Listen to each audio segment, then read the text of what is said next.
할렐루야. 우리 다 함께 사도신경 고백하심으로 새벽 기도회를 시작하도록 하겠습니다. 나는 전능하신 아버지 하나님 천지의 창조주를 믿습니다. 나는 그의 유일하신 아들 우리 주 예수 그리스도를 믿습니다. 그는 성령으로 잉태되어 동정녀 마리아에게서 나시고 본디오 빌라도에게 고난을 받아 십자가에 못 박혀 죽으시고 장사된 지 사흘 만에 죽은 자 가운데서 다시 살아나셨으며 하늘에 오르시어 전능하신 아버지 하나님 우편에 앉아 계시다가 거기로부터 살아있는 자와 죽은 자를 심판하러 오십니다. 나는 성령을 믿으며 거룩한 공교회와 성도의 교제와 죄를 용서받는 것과 몸의 부활과 영생을 믿습니다. 아멘. 아멘. 우리 함께 찬송가 292장 주 없이 살 수 없네 함께 찬양하도록 하겠습니다. 찬송가 292장 주 없이 살 수 없네입니다.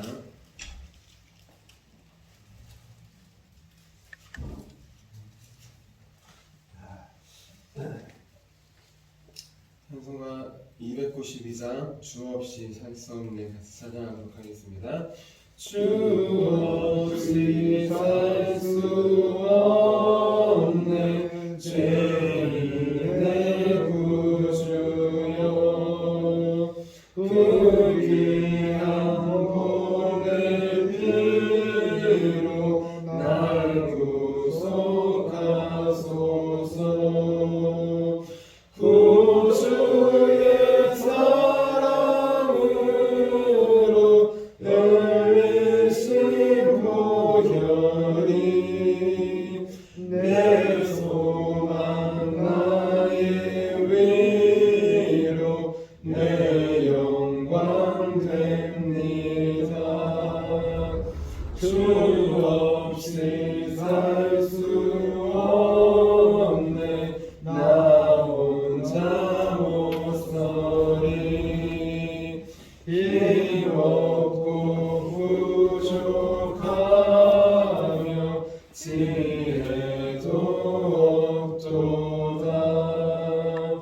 내 주는 나의 생명 또 나의 힘이라.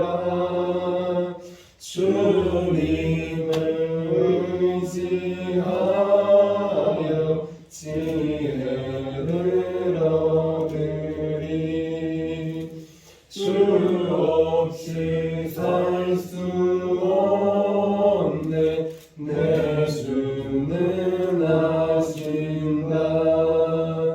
내 영의 깊은 간구 마음의 소원을 주밖에 나의 마음 네 알아주리요. 내 마음 위로하사 평온케 하시네. 주 없이 살 수 없네 세월이 흐르고 이 깊은 고독 속에 내 생명 끝나도 사나운 풍랑일 때 날 지켜주시니 내 곁에 계신 주님 유림이 됩니다.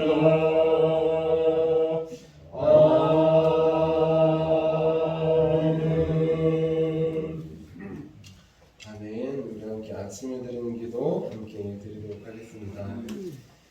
토요일 아침에 드리는 기도 함께 드리도록 하겠습니다. 기도합니다.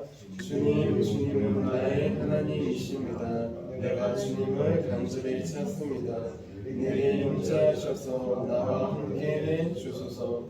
자비로운 주님, 이 시간 제게 임재해 주셔서 제 마음의 기쁨과 평안을 가득 부어주시고 제 모든 길을 인도하셔서 오늘 하루의 시간이 주님의 사명을 이루는 복된 날이 되길 원합니다. 예수 그리스도의 이름으로 기도합니다. 아멘. 아멘. 우리 오늘 하나님께서 우리에게 주신 말씀 함께 보도록 하겠습니다. 오늘 하나님께서 우리에게 주신 말씀은 마태복음 19장 3절에서 8절까지의 말씀입니다. 마태복음 19장 3절에서 8절까지의 말씀입니다.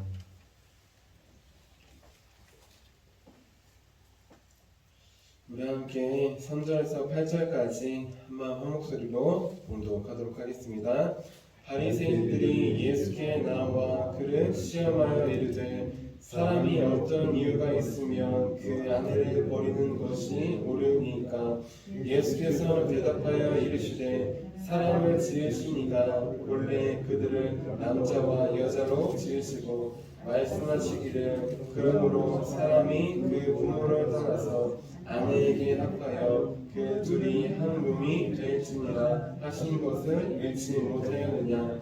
그런즉 이제 둘이 아니요 한 몸이니 그러므로 하나님이 짝지어 주신 것을 사람이 나누지 못할지니라 하시니. 여짜오되 그러면 어찌하여 모세는 이혼 증서를 주어서 버리라 명하였나이까.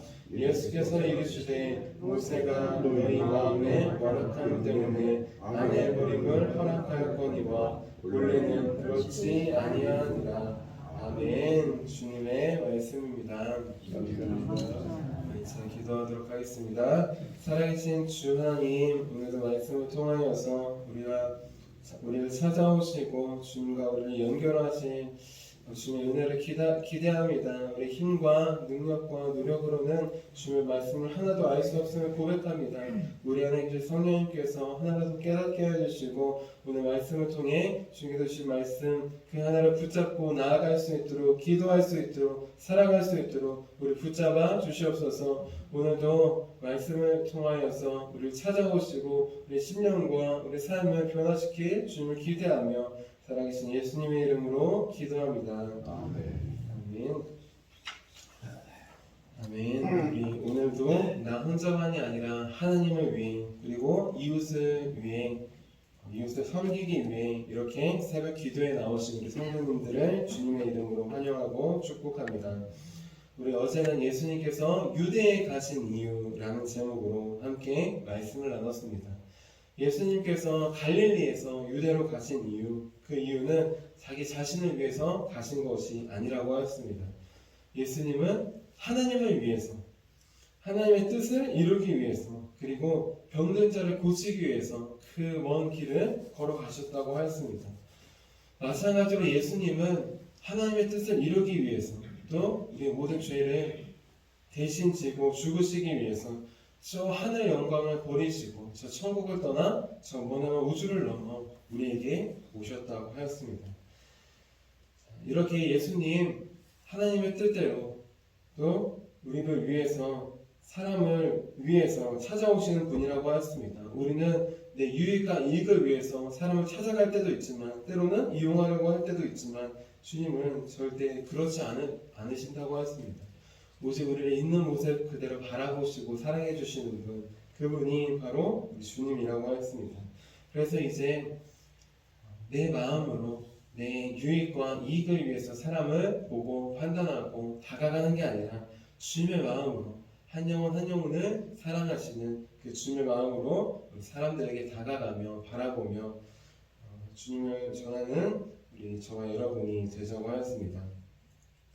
이어서 오늘은 하나 되게 하신 은혜라는 제목으로 함께 말씀을 나누겠습니다. 제목을 함께 따라해 볼게요. 하나 되게 하신 은혜. 은혜가 무엇일까요? 저는 은혜가 이런 거라고 생각합니다.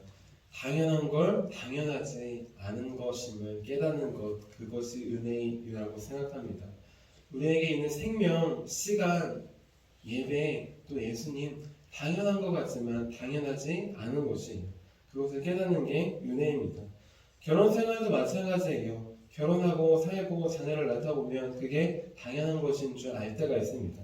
하지만 이혼하는 부부들도 보고 또 자녀와의 갈등도 보고 여러 가지 문제를 보면서 그냥 하루하루 행복하게 살아가는 게 당연한 게 아닌 것임을 봅니다. 특별히 오늘 말씀에 보면 이혼에 대해서 나와 있습니다.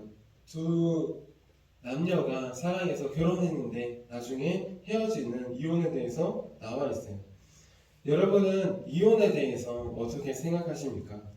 이혼은 할 수도 있다고 생각하십니까? 아니면은 내 사전에 이혼은 없다, 이혼은 절대 안 된다고 생각하십니까? 많은 사람들이 당연히 내 사전에 이혼은 없다, 이혼은 절대 안 된다 라고 생각하며 살아갑니다. 그런 생각으로 결혼을 해요. 결혼할 때 살다가 안 맞으면 이혼해야지 이렇게 생각하는 사람은 없습니다. 그런데 중요한 건 이혼하려고 하는 사람은 없지만 살다 보면은 서로 여러 가지가 맞지 않고 힘들어서 남편과 아내가 가장 사랑해야 될 남편과 아내가 때로는 왼수처럼 느껴질 때가 있습니다. 그러면 그때는 남편과 아내를 바라보며 사는 게 아니라 다른 것을 바라보며 산다고 합니다. 아이들을 바라보며 살고 또 참으며 살아간다고 해요. 그럼에도 불구하고 우리나라의 이혼율, 전 세계 이혼율은 점점 더 높아지고 있습니다. 지금 우리나라의 이혼율은 우리 OECD 국가들 중에서 9위예요. 그리고 아시아 국가들 중에서는 1위라고 합니다. 자, 여러분 놀라지 마십시오. 우리나라는 지금 하루 평균 몇 쌍이 이혼을 할까요? 하루 평균 525쌍이 결혼을 하는데 이혼은 하루 평균 그 한 반 정도 되는 240쌍이 이혼을 합니다. 결혼한 사람들이 이혼하는 게 아니라 지금까지 결혼했던 많은 사람들 중에 240쌍 정도가 하루에 이혼을 한다는 것이, 우리는 이혼을 하면 안 된다는 것을 잘 알고 있습니다. 이혼은 그냥 두 사람이 갈라지고 끝나는 것이 아니에요. 이혼을 하면 남편과 아내, 부부의 몸과 마음이 찢어지는 것입니다. 그리고 그 상처는 부부만 받는 게 아니라 함께 있던 자녀들도 함께 가정이 찢어지는 고통을 받는 것이, 그 상처는 평생 씻을 수 없는 고통과 아픔으로 남게 됩니다. 그럼에도 불구하고 이혼율은 계속 끊임없이 높아지고 있습니다. 대체 그 이유는 무엇일까요? 그리고 과연 이혼에 대해서 우리 예수님은 어떻게 말씀하셨을까요? 우리 오늘 말씀을 보면 이혼에 대해서 예수님께 질문하는 사람들이 나옵니다. 그 사람들은 바로 바리새인들이에요. 오늘 말씀인 19장 3절 말씀 함께 읽어볼게요. 3절입니다. 시작. 바리새인들이 예수께 나와 그를 시험하여 이르되 사람이 어떤 이유가 있으면 그 아내를 버리는 것이 옳으니까. 아멘. 예수님 시대의 바리새인들은 두 가지 학파가 있었습니다. 하나는 샴마이 학파라는 학파가 있었고 또 하나는 힐렐 학파라는 학파가 있었어요. 샴마이 학파는 무엇이냐? 율법을, 말씀을 문자 그대로 지켜야 된다는 것이, 그래서 이혼하면 안 된다는 것입니다. 그리고 힐렐 학파는 문자가 글자가 아니라 그 속에 담긴 의도를, 뜻을 파악해서 지켜야 된다는 것이었습니다. 그렇기 때문에 이혼을 할 수 있다는 것이었어요. 샴마이 학파는 아내가, 남편이 간음하면 그때는 이혼할 수 있지만 그 외에는 이혼할 수 없다라는 강경한 태도였어요. 하지만 힐렐 학파는 그것이 아니라 남편의 마음에 아내가 들지 않으면 언제든지 이혼할 수 있다는 그런 유동적인 입장이었습니다. 바리새인들은 이것을 가지고 예수님을 시험하려고 합니다. 아내를 버리는 것이 옳습니까? 언제 버려도 됩니까? 라고 했을 때 버리면 안 된다 라고 하면은, 아니 힐렐 학파는 언제든지 버려도 된다는데, 마음에 안 들면 버려도 된다는데 왜 그렇게 하십니까? 라고 하고, 버려도 된다라고 하면, 아니 샴마이 학파는 가늠한 이유 외에는 절대 버리면 안 된다고 했는데 왜 당신은 버리라고 합니까? 그렇게 지금 예수님을 시험하려고 하고 있습니다. 이에 대해 예수님은 어떤 대답을 하셨을까요? 예수님은 바리새인들이 이혼에 대해서 질문하셨는데 이것을 이혼으로 대답하지 않으십니다. 결혼해로 먼저 대답하시고 이혼을 하려면 결혼을 먼저 해야 되잖아요. 결혼이 어떤 뜻인지에 대해서 먼저 설명을 해주십니다.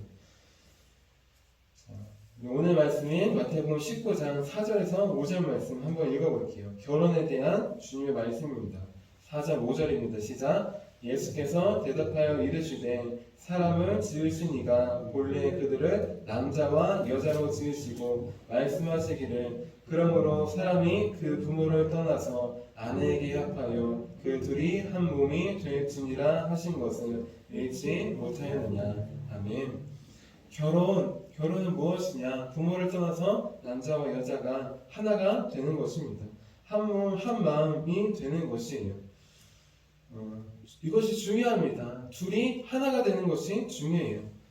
하나님은 중요한 것, 사람을 만들 때 그냥 사람 하나로 만들지 않으셨어요. 하나님은 남자와 여자로 만드셨습니다. 그리고 그 둘을 하나 되게 하셨습니다. 하나님은 왜 사람을 그냥 혼자 있는 존재로 만들지 않으셨던 걸까요? 성경에 보면 하나님께서 사람을 먼저 만드십니다. 아담을 먼저 만드셔요. 그 다음에 아담이 다른 동물들의 이름을 짓게 합니다. 암스 동물들의 이름을 짓게 해요. 그리고 외로움을 느끼게 하십니다. 하나님께서 사람을 혼자 완벽한 존재로 만들지 않으신 이유, 바로 외로움을 느끼게 하기 위해서예요. 바로 자신의 부족함을 느끼게 하기 위해서입니다. 그래서 남자는 여자가 필요하고 여자는 남자가 필요한, 서로를 필요한 존재로 만드신 것이에요. 만약에 그냥 그 존재를 완벽하게 만드셨다면 여자가 필요하지 않습니다. 남자가 필요하지 않습니다. 다른 사람도 필요하지 않아요. 그리고 하나님도 필요하지 않을 것입니다. 하나님은 남자와 여자의 관계를 통하여서 단순히 부부와 사람과의 관계를 넘어서 하나님과의 관계를 보여주십니다. 남자가 여자를 필요하듯이 여자는 남자를 필요하듯이 인간은 누가 필요하느냐? 하나님이 필요하다는 것을 보여주는 것이에요. 부부 관계는 단순히 남녀의 관계를 넘어서 하나님과 사람과의 관계, 예수 그리스도와 그의 신랑된 성도의 관계를 나타내는 것입니다. 그래서 사도 바울은 부부의 관계를 확장해서 이렇게 말합니다. 에베소서 5장 31절 32절 말씀이에요. 그러므로 사람이 부모를 떠나 그의 아내와 합하여 그들이 한 육체가 될지니 이 비밀이 크도다. 나는 그리스도와 교회에 대해서 말하노라. 남자와 여자, 사랑하는 남자와 여자가 신랑과 신부가 되고 결혼하는 것, 그것은 단순히 부부의 관계를 넘어서 궁극적으로 무엇을 의미하느냐? 바로 그리스도와 교회, 그리스도와 성도가 하나 되고 연합하고 신랑과 신부가 되는 것을 말하는 것이에요. 하나님은 이렇게 둘이 하나 되게 하시는 모습을 통하여서 그리스도와 우리가 하나 되는 그런 영적인 모습을 보여주십니다. 그렇기 때문에 하나님께서 짝지어 주신 것 나눌 수 없다고 하십니다. 하나님께서 그리스도를 통하여서 우리 하나 되게 하신 것 아무도 나누지 못하는 것처럼 부부의 관계도 마찬가지로 나누지 못하는 것이 19장 6절 말씀 함께 읽도록 할게요. 6절입니다. 시작. 그런즉 이제 둘이 아니요 한 몸이니 그러므로 하나님이 짝지어 주신 것을 사람이 나누지 못할지니라 하시니. 아멘. 결혼하면 둘이 아니라 이제 한 몸이 됩니다. 결혼하면 둘이었지만 이제 점점 맞춰가면서 하나가 되는 과정이에요. 그런데 중요한 건 우리는 하나가 되기 위해서 노력하는 것이 아니라 요즘 시대는 무엇이냐? 서로 둘임을 인정합니다. 우리는 서로 다르기 때문에 하나가 될 수 없다는 것이. 그러면서 공통점을 맞춰가는 것이 아니라 그냥 되는 건 되고 안 되는 건 안 되고 그렇게 살아갑니다. 그렇기 때문에 안 되는 것 가지고 문제가 생기고 이혼을 하는 것이. 중요한 건 하나님께서 짝지어 주신 것은 아무도 나눌 수 없습니다. 그리스도와 우리의 관계를 아무도 나눌 수 없어요. 사탄이 우리의 관계를 머리띠 떨어뜨리려 해도 절대로 끊을 수 없습니다. 신랑과 신부가 결혼하고 연합하면 때로 신부인 우리는 예수님만을 사랑하지 않고 다른 곳을 바라볼 때도 있어요. 그 손을 놓으려 할 때도 있습니다. 그러나 중요한 것은 예수님은 우리의 손을 놓지 않으셔요. 우리를 향한 사랑을 변치 않으시고 유지해 주십니다. 그렇기 때문에 우리가 범죄했을 때에도 다시 주님께 돌아갈 수 있는 것이에요. 우리가 이혼을 당해야 되지만 그렇지 않고 우리는 우리를 용서해 주시는 주님께 언제든지 다시 돌아갈 수 있는 것입니다. 마찬가지로 부부의 관계도 마찬가지예요. 하나님께서 짝지어 주신 부부라면은 나눌 수 없습니다. 당연히 힘들고 어렵죠. 예수님을 믿는 것도 힘들고 어려운 일이 있는 것처럼 부부가 서로 다른 둘이 하나가 되는 것도 절대 쉬운 것이 아닙니다. 그래서 하나님께서 짝지어 주실 때, 하나님 안에 있을 때 드디어 하나가 될 수 있는 것이에요. 서로가 맞춰서 하나가 되는 것이 아니라 예수님을 서로 바라보고 맞춰가면서 그 안에서 하나가 되는 것입니다. 우리는 이렇게 이혼은 할 수 없는 것을, 또 하나님께서 짝지어 주신 것, 나눌 수 없는 것을 알고 있습니다. 그런데 불구하고 현실에서는 이혼이 일어납니다. 바로 하나가 되지 않고 하나가 되지 못하고 다른 모습을 부각하면서 서로의 다름으로 하나가 되지 않으려고 하기 때문이에요. 이렇게 이혼하는 것, 다름을 인정하지 않고 하나 되지 않는 것, 그것이 이혼의 이유입니다. 그리고 또 더 중요한 이혼의 이유가 있어요. 오늘 예수님께서 말씀하신 중요한 이혼의 궁극적인 이유가 있습니다. 그 이유는 오늘 말씀인 마태복음 19장 8절에 나와요. 8절 말씀을 같이 읽어보도록 하겠습니다. 시작. 예수께서 이르시되 모세가 너희 마음의 완악함 때문에 아내 버림을 허락하였거니와 본래는 그렇지 아니하니라. 아멘. 이혼의 궁극적인 이유는 무엇이냐? 우리의 완악함 때문이라는 것입니다. 사람의 완악함 때문이라는 것입니다. 완악하다라는 것은 무슨 뜻이냐? 악하고 순종을 모른다는 것입니다. 하나님이 짝지어 주시는 것 100% 내 마음에 드는 것 같지만 살다 보면 힘들 때가 있습니다. 그럼에도 불구하고 하나님께서 짝지어 주신 하나뿐이 내 짝이라고 생각할 때 이혼하는 것이 아니라 한 번 더 기도하고 참고 더 한 단계 가까워지는 사이로 갈 수 있습니다. 하지만 그렇지 않고 악한 마음으로 배우자를 선택하고 내 마음에 그렇게 배우자를 선택하고 이용하려고 한다면 그 가정은, 그 부부는 갈라질 수밖에 없어요. 완악한 죄가 세상에 들어와서 이혼이 생겼습니다. 완악한 죄가 세상에 들어오기 전에는 사람과 하나 되는 결혼밖에 없었어요. 그때에는 아담이 하와에게 이렇게 고백합니다. 이는 내 뼈 중에 뼈요, 내 살 중에 살이라. 내 반쪽이라는 것이에요. 나의 또 다른 모습이라는 것입니다. 하나가 되었다는 것입니다. 그런데 완악한 죄가 세상에 들어오자 이제 아담이 하와를 이렇게 고백합니다. 이 사람은 하나님이 주셔서 나와 함께 있게 하신 여자입니다. 내 사랑하는 연인, 애인, 내 반쪽, 내가 아니라 하나님을 주신 여자잖아요. 그런 식으로 이제 다시 둘로 만들어버려요. 그리고 죄의 원인을 전가합니다. 아니, 하나님을 주신 여자, 이 여자가 줘서 내가 선악과를 먹었습니다.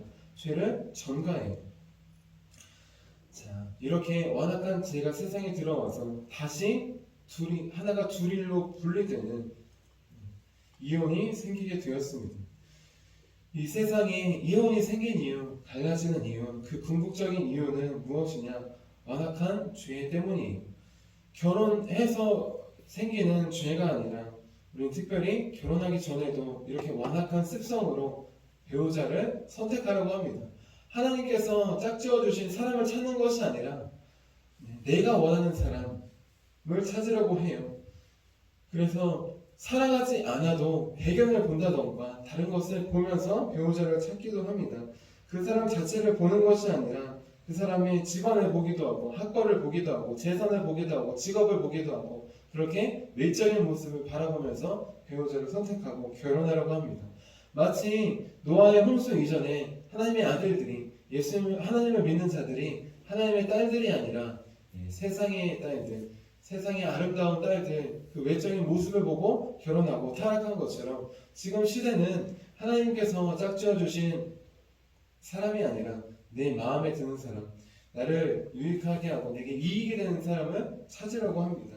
그렇게 그 결혼 생활은 위태할 수밖에 없고 또 결국 그 끝은 서로 맞지 않을 때 이혼으로 갈 수밖에 없는 것입니다. 이혼은 단순히 남녀가 나뉘는 것이 아니에요. 하나님께서 하나 되게 하신 것, 다시 둘로 찢어지는 것입니다. 가정이 찢어지는 것입니다. 마치 죄를 지어 하나님과 분리되는 것처럼 그렇게 다시 하나님이 없는 상태로 돌아가는 것과 같습니다. 예수님은 둘이었던 우리를 하나로 만들어 주셨어요. 둘이었던 남자와 여자 다르잖아요, 그렇죠? 남자와 여자는 절대 같지 않습니다. 모든 사람이 다 다르지만 남자와 여자는 아예 다른 종류예요. 그런데 그 다른 둘을 하나로 만들어 주셨어요. 또 죄로 인해 분리되었던 하나님과 우리의 관계를 하나로 만들어 주셨습니다. 사람과 사람을 하나로 만들어주고 민족과 민족을 하나로 만들어주고 다른 나라지만 그 다름을 하나로 만들어 주셨습니다. 바로 예수 그리스도의 십자가의 보혈로 우리를 하나로 만들어 주신 것이에요. 그러니 이제 주님께서 하나로 만들어 주신 우리 부부를, 가정을, 또 이웃을, 하나님과의 관계를 다시 둘로 나누지 않기를 바랍니다. 결혼을 하다 보면, 가정을 꾸리다 보면, 신앙생활을 하다 보면 힘들고 어려울 때가 많이 있습니다. 그럼에도 불구하고 놓지 않는 것, 바로 나를 먼저 놓지 않으시는 주님이 계시기 때문이에요. 마찬가지입니다. 힘들고 어려울 때 우리가 자녀들을 붙들고 있다면, 우리가 남편을, 아내를 기도로 붙들고 있다면 그 가정은 다시 일어날 수 있어요. 다시 하나 될 수 있습니다. 더 가까이 한 단계 더 올라가서 서로 하나 되고, 신앙도 한 단계 올라가서 하나님과 더 깊이 하나가 될 수 있습니다. 그러니 이제 주님께서 하나 되게 하신 것, 그 말씀을 의지하여서 우리의 가정을, 또 우리 부부관계를, 우리 신앙을 지키는 저와 여러분이 되시기를 주님의 이름으로 축원합니다. 이제 기도하도록 하겠습니다. 살아계신 주님, 남녀가 만나서 결혼하는 것 하나님께서 짝지어 주신 것임을 고백합니다. 하나님께서 다른 남자와 여자를 하나로 만들어 주시고, 다른 이웃을 하나로 만들어 주시고, 다른 나라를 하나로 만들어 주신 것, 바로 예수 그리스도 주님의 십자가의 보혈로 이루어 주신 것임을 고백합니다. 이제 그 모습을 통하여서 하나님과 우리를 하나로 만들어 주신 주님의 은혜를 바라봅니다. 이제 그 은혜를 잊지 않고 다시 둘로 만들지 않을 수 있도록 우리를 도와주시옵소서. 사탄은 끊임없이 우리 부부와의 관계를 둘로 나누려고 합니다. 부모와 자녀의 관계를 둘로 나누려고 합니다. 이웃과의 관계를 너는 너고 나는 나다 둘로 나누려고 합니다. 하나님과의 관계도 하나님부터 멀어지게 하려고 둘로 나누려고 합니다. 사탄의 관계는 이제 깨닫게 하시고 사람과 싸우고 둘로 나누게 하는 것들을 주님, 그런 모습이 있을 때 사람과 싸우지 않고 사탄과 싸울 수 있도록 도와주시옵소서. 우리를 늘 붙잡아 주셔서 우리가 방황할 때에도 놓지 않으시고 다시 주님께 돌아오게 하시며 감사합니다. 우리 남편과 아내가 힘들고 어려울 때 기도로 놓지 않고 다시 돌아올 수 있도록, 다시 하나 될 수 있도록 도와주시옵소서. 우리 자녀들이 방황할 때 놓지 않고 기도로 붙잡아서 그들도 다시 주님 앞에 돌아올 수 있도록 주님 붙잡아 주시옵소서. 우리의 삶을 주님과 가까워지게 하시고 다시 새롭게 하나 되게 하실 주님을 기대하며 살아계신 예수님의 이름으로 기도합니다. 아멘. 우리 함께 주기도문 하도록 하겠습니다. 하늘에 계신 우리 아버지의 이름을 거룩하게 하시며 아버지의 나라가 오게 하시며 아버지의 뜻이 하늘에서와 같이 땅에서도 이루어지게 하소서. 오늘 우리에게 일용할 양식을 주시고 우리가 우리에게 잘못한 사람을 용서해 준 것 같이 우리 죄를 용서하여 주시고 우리를 시험에 빠지지 않게 하시고 악에서 구하소서. 나라와 권능과 영광이 영원히 아버지의 것입니다. 아멘. 아멘. 우리 선교 사역을 위해서 함께 기도하도록 하겠습니다. 선교 사역을 위해서 기도할 텐데요. 다른 곳이 선교지가 아니라 우리 남편과 아내의 사이도 선교지라고 합니다. 서로 다른 두 가정이 만나서 하나 되는 것 쉬운 일이 아닙니다. 또 우리 자녀들도 선교지가 될 수 있고 우리 이웃도 선교지가 될 수 있습니다. 우리 하나 되게 하신 주님의 은혜를 기억하면서 선교의 마음으로 나아가며 섬길 수 있도록 기도해 주시기를 바랍니다. 아울러 오늘 중고등부 예배와 청년부 예배가 있습니다. 우리 다음 세대인데 다른 세대가 되지 않을 수 있도록 하나님 예수님을 믿는 다른 세대가 될 수 있도록 그들에게도 그들의 마음과 그들의 삶의 모습으로 찾아갈 수 있도록 주님께서 찾아갈 수 있도록 함께 기도해 주시기를 바랍니다. 우리 함께 선교 사역을 위해서 기도하도록 하겠습니다. 하나님 아버지 이준구 목사님과 조지의 사모님에게 건강과 지혜를 주옵소서. 목사님께 선교의 은사, 구제의 은사, 전도의 은사, 섬김의 은사를 풍성하게 주옵소서. 목사님께 물권 영권 풍성케 하사 하나님의 선교 사명을 능히 이루게 하옵소서. 목사님의 말씀을 통해 선교사들과 전도자들이 양성되고 교육되어 파송되게 하옵소서. 목사님을 통해 화도시온 교회가 강화 지역을 복음과 사랑으로 능력 있게 섬기게 하시고 강화 지역을 거룩하게 변화시키는 하나님의 공동체가 되게 하소서. 목사님을 통해 믿음의 어린이, 믿음의 청소년, 믿음의 청년, 믿음의 청장년, 믿음의 남성, 믿음의 여성들을 계속 일으켜 세우게 하시고 모든 세대가 함께하는 튼튼한 신앙 공동체를 이루게 하소서. 목사님을 통해 화도시온 교회 모든 성도가 기도의 일꾼, 전도의 일꾼, 양육의 일꾼, 봉사의 일꾼들로 변화되고 양육되게 하소서. 화도시온 교회가 대한민국을 거룩하게 만들고 통일을 앞당기며 모대한 육대주를 변화시키는 선교 공동체로 부흥케 하옵소서. 아멘. 아멘. 우리에게 주신 말씀을 기억하시면서 두 손 드시고 주님의 이름 세 번 부르시고 기도하도록 하겠습니다. 주여, 주여.